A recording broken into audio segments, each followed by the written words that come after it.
Nós estamos aqui mais uma vez para estudarmos a lição da Escola Bíblica, a lição de número 7, e o título é Estancando o Sangue.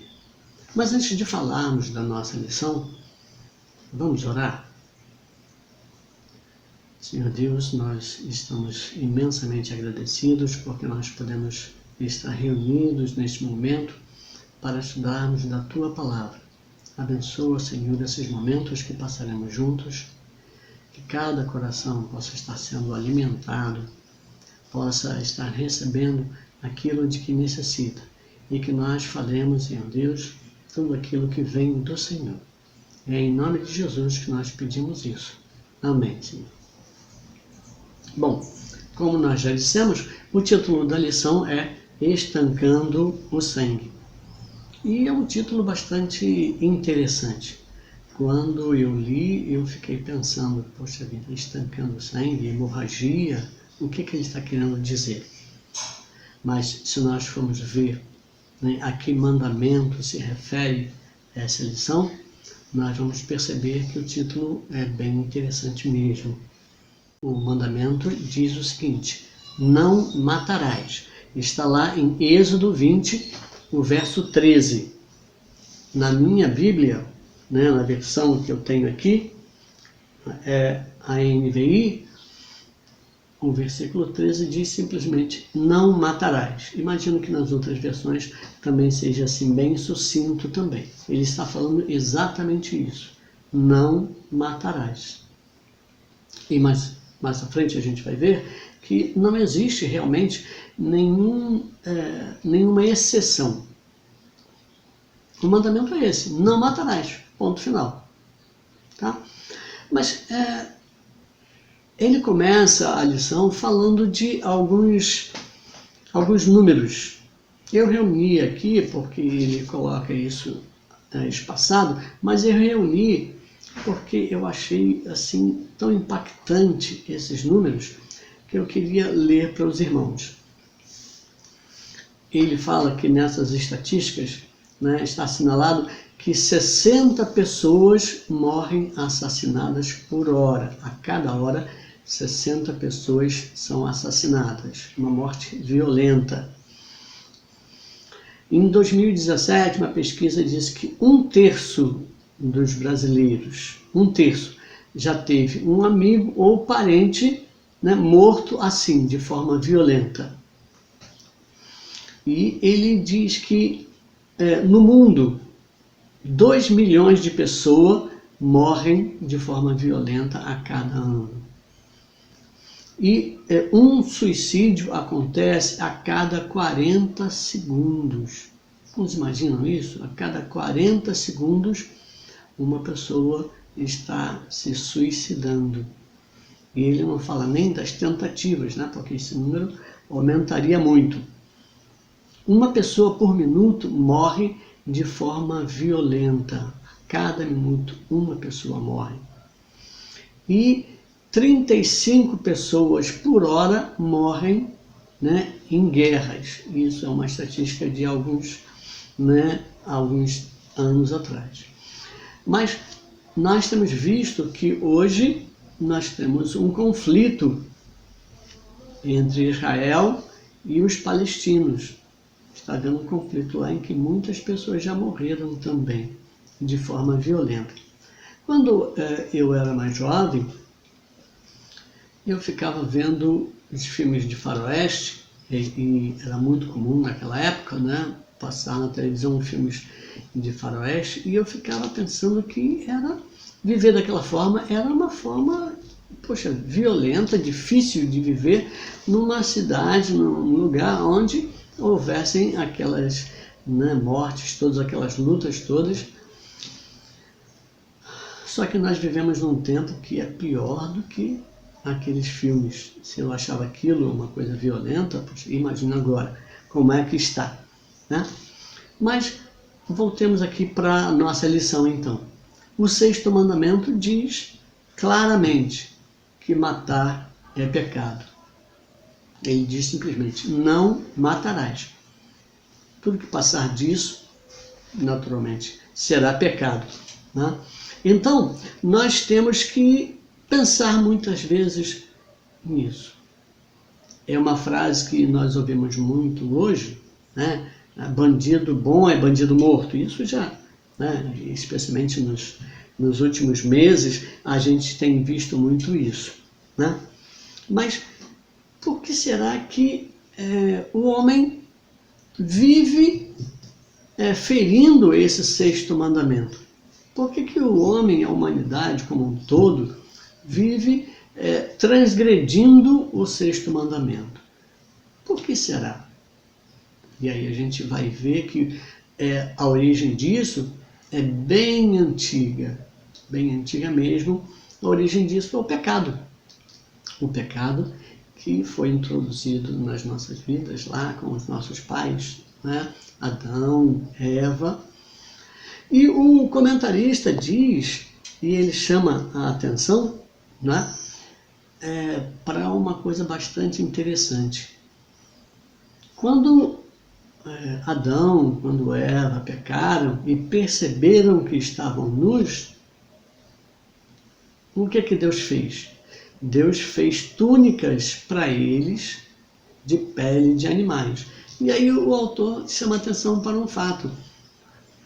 O pecado deles gerou as primeiras mortes, que foram as mortes desses animais, que não tinham nada a ver com a história, né? Mas foram mortos para que Deus tirasse essas peles, e a Bíblia não fala de que a pele de que animal era, mas naturalmente esses animais foram mortos para que as peles fossem retiradas e fossem feitas as túnicas para Adão e para Eva, né? Muitas vezes nós nos deparamos com situações em que, situações perigosas, em que matar pode ser uma opção para nos preservar, né? Mas lá no Novo Testamento, Jesus fala desse mandamento, mas ele não fala isso simplesmente, ele não cita o mandamento, ele vai muito além disso. Ele potencializa, como o autor diz, né? Ele potencializa esse mandamento. Ele diz o seguinte: ouvistes que foi dito aos antigos, não matarás.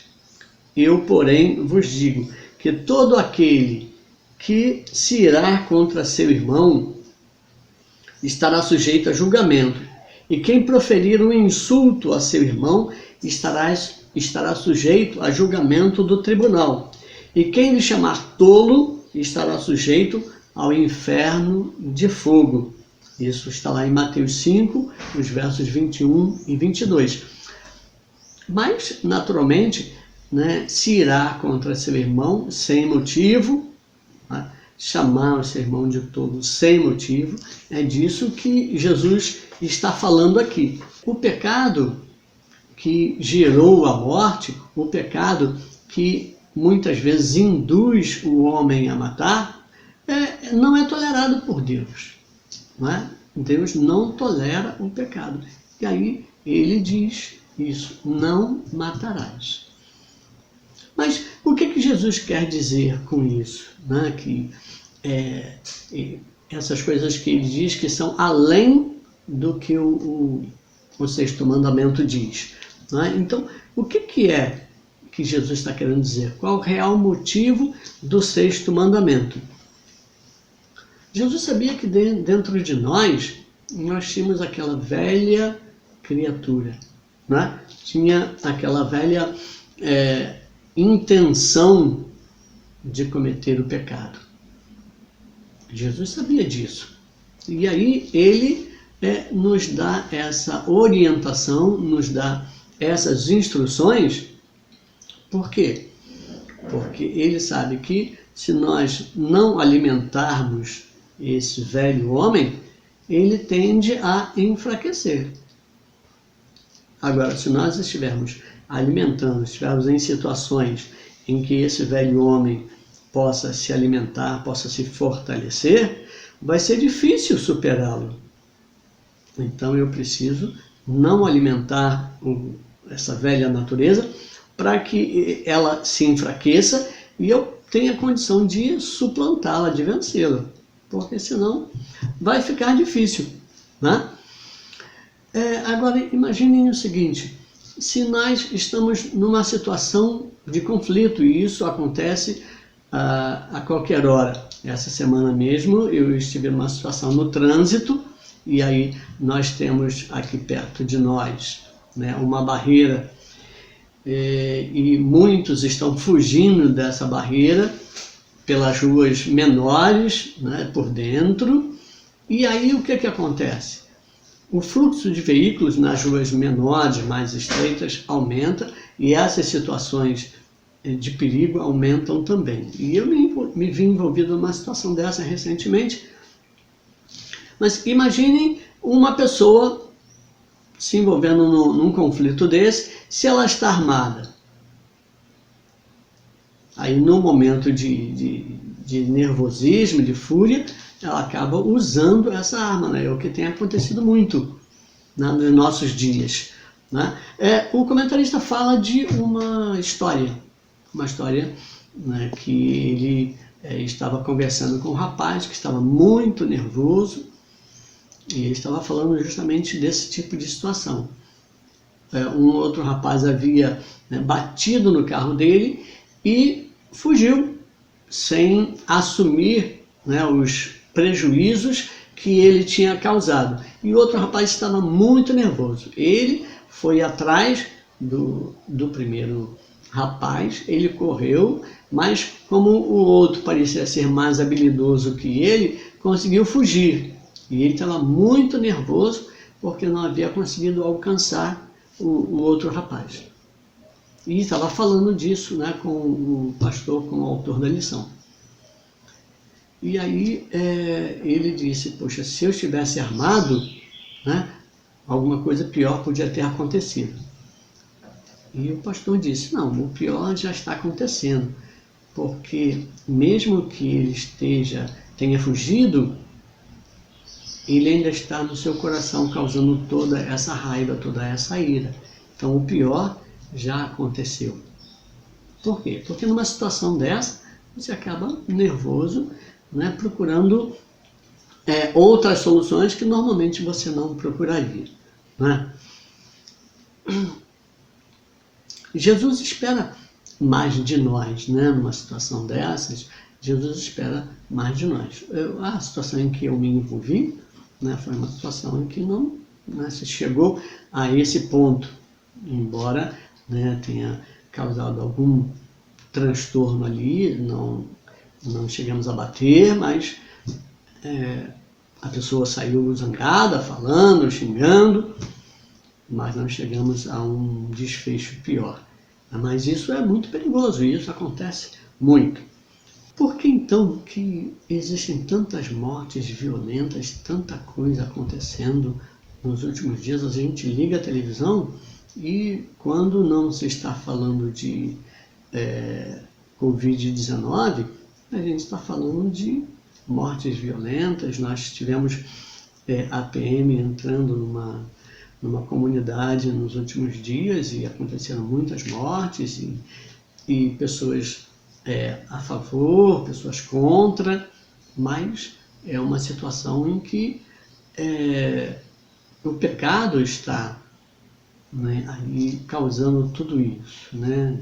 De um lado, de outro, nós temos tido esses confrontos. Então a gente precisa encontrar respostas para isso. Por que o primeiro ponto, ele diz o seguinte, o pecado como causa principal. E ele fala logo lá em Romanos, né, 6:23, que o salário do pecado é a morte. Então o pecado foi quem trouxe a morte. Não é um castigo que Deus tenha dado ao homem. Foi uma consequência natural do pecado inicial. Lá de Eva, depois de Adão, essa morte é uma consequência natural disso. Quando a Bíblia diz que o salário do pecado é a morte, Deus não está cobrando isso de imediato. Por isso, mesmo pecando, nós continuamos, né, vivos. aqui? É claro que separados de Deus, separados da fonte da vida, né? Talvez seja esse o conceito maior de morte aí, né? Porque nós estamos separados da fonte da vida, que é Deus, enquanto estamos, né, no pecado. Então, quando Adão, quando Eva pecaram, eles não caíram mortos, mas porque Deus estava, né, exercendo ali o seu amor, né, a sua bondade. Então, aí o comentarista fala justamente daquilo que eu já havia falado antes, né, de que quando os dois pecaram, como consequência, aconteceram a morte de alguns animais, 1, 2, 3, não sei quantos animais foram mortos, para que essas túnicas fossem feitas, né? Então, logo depois do pecado, já aconteceu essa morte também, né? E aí também fica claro o que está escrito lá em Hebreus 9, 22, né? Que sem sangue não há remissão de pecados, né? Aí o texto diz, depois de morto, o homem não pode mais pecar, né? Depois que seu corpo está morto, aí se encerra essa possibilidade de pecar. Mas, né, imaginem se Adão e Eva permanecessem lá no jardim. O que iria acontecer? Eles já tinham comido, né, da árvore da ciência, né, do bem e do mal. Eles comeriam também do fruto de onde? Da árvore da vida. E aí Deus retirou os dois para que eles não comessem desse fruto. Porque senão eles estariam vivos ainda hoje, né? Viveriam eternamente, mas em pecado. Eles estariam em pecado, né? Não haveria essa remissão do pecado, né? Nós sabemos que as pessoas têm que morrer. Isso é uma coisa que passou a ser natural. Não era o desejo inicial de Deus, mas passou a ser uma coisa natural. As pessoas morrem de doenças, as pessoas morrem de muitas outras coisas, de muitas formas, né? Até mesmo por suicídio, né? Nós já falamos lá no início dessas estatísticas, né? Mas foi o pecado quem condenou a humanidade a esse destino, a morte, né? Mas mesmo que nós estejamos condenados à morte, o momento em que isso vai acontecer pertence a Deus. Nós não podemos matar ninguém. Esse momento, Deus é quem sabe qual é a hora de que nós vamos partir. Então isso pertence a Deus, não a nós. Então nós não podemos matar. Ninguém tem esse direito. A Bíblia é bastante clara. Ela só são duas palavras, né? Não matarás. Ponto. Acabou. Não tem mais nada a falar. Nós temos que cumprir o 6º mandamento. O segundo ponto diz: é necessário diferenciar matar de assassinar. E Mateus 26, 52, né, diz assim: embainha a tua espada, porque todos os que lançarem mão da espada, a espada morrerão. Jesus estava falando isso para quem? Para Pedro, né? Quando Jesus estava sendo Pedro e ele tirou a orelha daquele servidor. Então, né? Mas em Gênesis 9, 6, Deus também fala: quem derramar o sangue do homem, pelo homem o seu sangue será derramado, porque Deus fez o homem conforme a sua imagem. Isso está lá em Gênesis 9, 6. Então, nós temos a morte aparecendo na Bíblia, muitas vezes a gente vê, né, na conquista da Terra Prometida, nós vimos muita gente, né, acabando sendo morta. né? Depois, nas guerras que o povo de Israel travou com aqueles vizinhos, também muitas pessoas morreram. Mas foram assassinadas? Não, não é esse o termo que a gente vai usar, né? O autor, ele coloca uma palavra aqui. Eu fui procurar saber como é que se pronuncia essa palavra. E aí encontrei duas pronúncias diferentes. Então, não vou me atrever a falar aqui, mas é Hatzar, alguma coisa parecida, mas quer dizer literalmente um assassinato premeditado. Quer dizer, alguma coisa pensada, não é alguma coisa que você faz, né, premeditadamente, né? Então essa palavra quer dizer literalmente um assassinato premeditado, violento de um inimigo pessoal. Então, se nós pudéssemos traduzir, o autor está dizendo, se nós pudéssemos traduzir literalmente o sexto mandamento, diríamos que está escrito assim para melhor entendimento: não assassinarás premeditadamente. Né? Seria mais ou menos essa a tradução que nós teremos para os dias de hoje. É claro que existem pessoas que lidam com a morte até por profissão. Nós temos policiais, a polícia, o exército, não apenas no Brasil, mas no mundo todo tem se armado. Até os bandidos mesmo, eles muitas vezes têm armamento superior ao da polícia.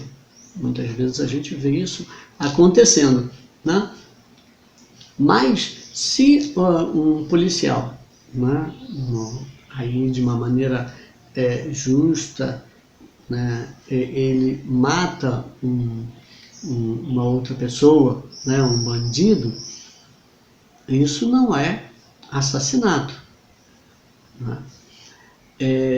Numa guerra também, os soldados, de uma maneira justa, né, eles também matam uma outra pessoa, isso também não seria assassinato, né? É claro que existem as guerras aí em que se jogam bombas que vão matar inocentes, e aí sim, isso aí eu considero um assassinato também, né? Nesses bombardeios que têm acontecido, nós temos visto muitas pessoas falando contra, e a gente não pode também dar todo o crédito a essas falas, mas dizendo que haviam pessoas civis, inocentes, né, que acabaram sendo atingidas no prédio que foi bombardeado. Mas se é uma morte ali no confronto, uma morte, né, que não faz uso desses armamentos assim de morte em massa, a Bíblia também não considera um assassinato, né? Existem pessoas também que um bombeiro, né, que ele vai entrar num prédio em chamas, ele está entrando sabendo dos riscos que ele tem, ele não está se suicidando. Se ele acaba morrendo, ele morreu no cumprimento do dever, ele estava ali fazendo aquilo para o que ele foi treinado, tá? Também a gente não poderia considerar um suicídio, que a Bíblia condena também. O comentarista fala também de alguns missionários, de algumas pessoas que acabaram sendo mortas porque falaram de Jesus, porque se recusaram a negar a Jesus, e aí por isso foram mortas, né? Elas estavam dando as suas vidas, e isso também não é suicídio, né? Elas estavam dando as suas vidas sabendo dos riscos que estavam ocorrendo, mas mesmo assim não negaram a Jesus, né? Lá em Romanos 8,36 a gente vê isso. É que muitos deram as suas vidas para que nós hoje pudéssemos ter a palavra de Deus, pudéssemos ser alcançados por esse evangelho.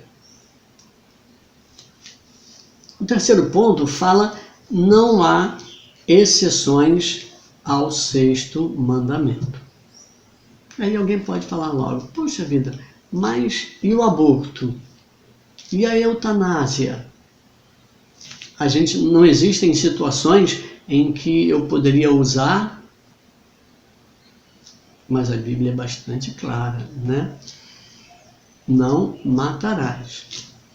Falando do aborto, é um tema muito complexo, muito complicado, já se falou muito a respeito, já se discutiu muito, existem leis em vários países que autorizam, em outros países não é autorizado, mas os que defendem o aborto, o que eles dizem?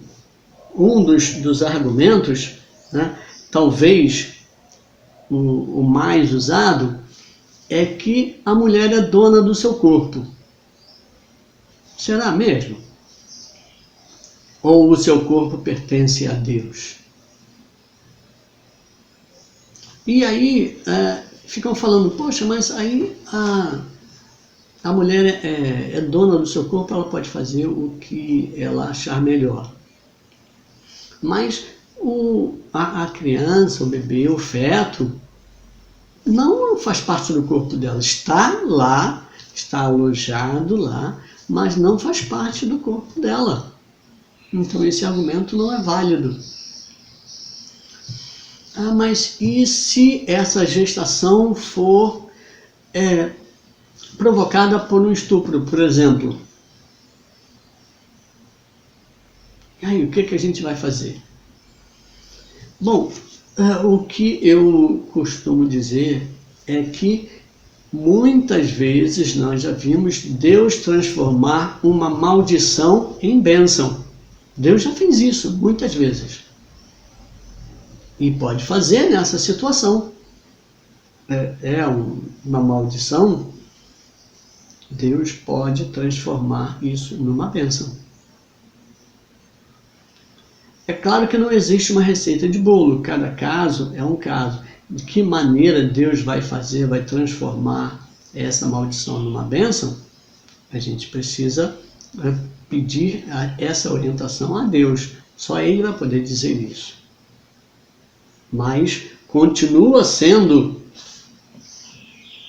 né, uma vida, e só quem pode tirar é Deus. Né? E aí, um outro argumento que usam é que, porque não é legal, muitas mulheres procuram uma clínica clandestina, e isso, né, pode causar a morte do bebê, da mãe, pode causar muitos problemas, né? E aí isso seria um problema de saúde. Sim, nós sabemos disso, mas um erro, ele não justifica o outro. Procurar uma clínica de aborto, essas clínicas clandestinas, é um erro e ponto. Né? E aí os irmãos podem até achar que eu estou sendo insensível. Não é isso. É que, como eu disse antes, Deus pode transformar uma maldição em bênção. Nós já vimos isso acontecer muitas vezes. Então, eu preciso colocar o problema nas mãos de Deus. Né? E ele usa um outro argumento aqui, o comentarista fala de um outro argumento, que as mães pobres são forçadas a dar à luz aos seus filhos. Mas as mães pobres, as mães ricas, se elas estão grávidas, elas devem dar à luz aos seus filhos. Isso não tem, eu não faria diferença, mas porque as mães ricas podem procurar uma boa clínica para fazer o aborto lá e não ter problemas de saúde. Sim, podem, e eu tenho certeza que muitas delas fazem isso, né? Mas, e aí por muitos motivos para não perder o corpo que tem, porque não vai perder tempo para criar filho. Muitas fazem esse tipo de procedimento por razões muito diferentes, né? Mas, falando das mães pobres, né? Existem métodos contraceptivos, né? E tem vários desses métodos que o Ministério de Saúde mesmo distribui gratuitamente nos postos de saúde. A mulher pobre, ela pode procurar esses métodos também, né? Então, realizar um aborto é um assassinato, uma coisa premeditada também, né? E a eutanásia? O que é eutanásia, né? É abreviar, né, forçar a morte de uma pessoa para evitar que ela sofra, né, muitas dores, não tem cura, então eu vou, né, abreviar a vida dela.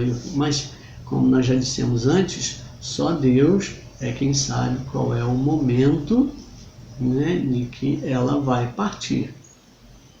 Nós não podemos fazer isso. Também a eutanásia também é um pecado.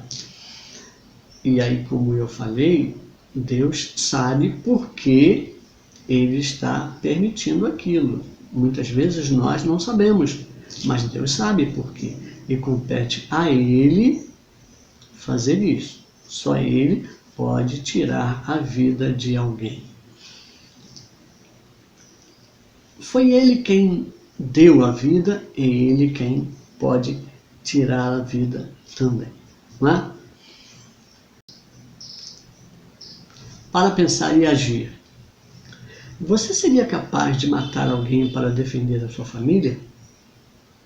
Se você tivesse a oportunidade, o que você faria, né? Se tem um bandido, entrou na sua casa, pulou o muro da sua casa, entrou na sua casa armado, o que você faria? A gente precisa pensar, para defender a sua família, para defender a sua própria vida, não é um assassinato, não é? Mas, como eu disse lá no início, o comentarista diz: muitos nesta sociedade defendem que bandido bom é bandido morto. Você também pensa assim? Os irmãos lembram de um sequestro que foi noticiado e passou na televisão. Um rapaz sequestrou um ônibus, né, e o ônibus parou em cima da ponte Rio-Niterói. Os irmãos lembram, né? Então, havia muitas pessoas lá dentro e o rapaz estava armado. E um atirador de elite acabou matando o rapaz. E depois muito se falou, muito se discutiu a respeito do que tinha acontecido ali, que estava certo, outros que não. Alguns disseram, especialistas, né, disseram que os protocolos que a polícia usou estavam todos corretos e que a polícia fez o que devia fazer, né?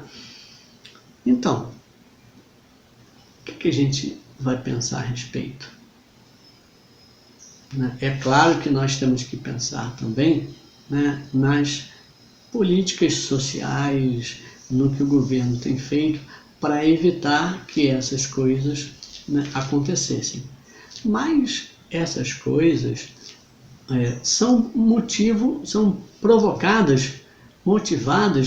pelo pecado. E o pecado existe, né, antes que o Brasil fosse descoberto.